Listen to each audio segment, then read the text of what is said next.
Hello Win.gg viewers, I'm Nick, back once again to be your guide to the world of League of Legends.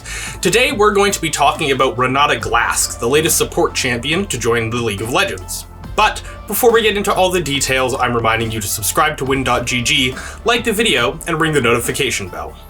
Renata Glasc has been revealed recently as the upcoming Dark support that will be joining the League of Legends roster. She comes only one patch after AD carry Zeri was added, but the two of them were both supposed to be released last year during the time when Arcane was being released, but Riot decided not to confuse the player base by adding characters from Piltover and Zaun that weren't actually in the series.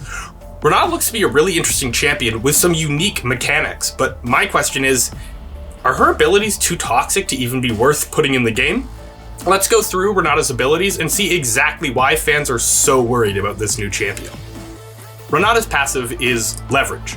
Renata's auto attacks mark enemy champions, and allied champions can auto attack those enemies in order to proc the mark and deal extra damage. This ability is pretty simple on its own and actually makes sense for a support, given that they're usually going to be dual laning with an AD carry, so focusing on the same target is something you'd be rewarded for doing anyhow. Renata's passive isn't one of the more controversial abilities, so we'll move on from there. Renata's Q is Handshake. It's a skill shot that she sends out that stuns the first enemy hit, whether that's a minion or an enemy champion. After they've been hit, Renata can activate it again to push them in a chosen direction. Back, forwards, left, right. This one's pretty simple. You can think of it sort of like a Morgana bind with a Talia shove incorporated. Renata hits the target, they're stunned, and then for a brief moment while they're stunned, Renata can throw them around, either into their team or perhaps into dangers like Caitlyn Trap or even your ally's abilities. Renata's W is Bailout. When Renata casts Bailout, an ally that she targets gets a bunch of extra stat boosts. However, if the ally dies while Bailout is active, the duration resets and they come back to life. Now this is very similar to the recently removed Chemtech Drake in that the target who died under the effects of Renata's Bailout will slowly start burning to death over a couple seconds. Unlike Chemtech Drake, however, there's a way to stop yourself from dying to Renata's Bailout. If you get a takedown while under the effects of Renata's Bailout, whether that's a kill or an assist, you'll come back with as much health as you had remaining from the burn. This is easily the most controversial ability because it's a revive on a basic ability. Riot Games recently removed the Chemtech Drake because it was simply too unfun and fans weren't enjoying it. The Soul felt like it could turn around entire games even when you'd won the fight. The Dragon bonus itself felt situational, and the Fog led to situations where people just weren't having fun, cowering inside of their base rather than move into the camouflage zone. Putting a revive on a basic ability is a dangerous thing for Riot to do. League of Legends fans have clearly already shown that somebody coming back to life after they've been killed is something that they don't want in the game, except for certain situations like Anivia or Sion. So adding a revive in on a basic ability on the next champion after you've removed the Chemtech Drake strikes me as a little weird. Renata's E is Loyalty Program. She sends out a missile that can either heal and shield allies or damage enemies. If it passes over an ally, it will shield them. If it hits an enemy, it will damage them. Loyalty Program can be held for a larger AoE, but if you channel, two missiles will go out in front of Renata and then straight forward, shielding any allies around and damaging any enemies. Renata's R is Hostile Takeover, and it's been getting all the press when it comes to Renata's abilities. Renata briefly channels, then sends forward a Chemtech Wave. Any enemies hit are Berserk, and Berserk is a new condition that is unique to Renata. Berserk champions can't be controlled by the player that's playing them.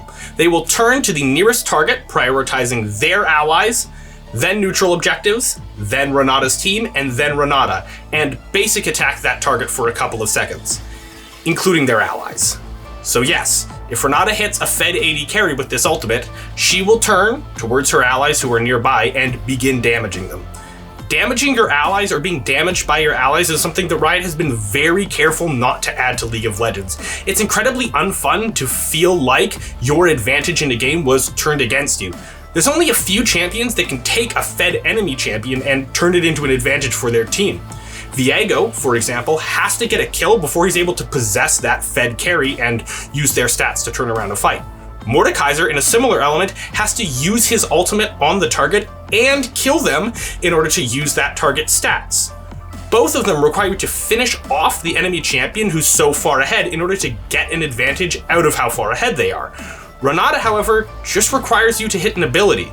If you're a top laner who's been doing fine, but your bot laner's popping off, a Renata ult can mean that your Fed Lucian is going to blow you up while you can't do anything about it. The new Berserk ability, plus a revive on a basic ability, and long-range hard CC and displacement means that Renata is going to be getting a lot of hate.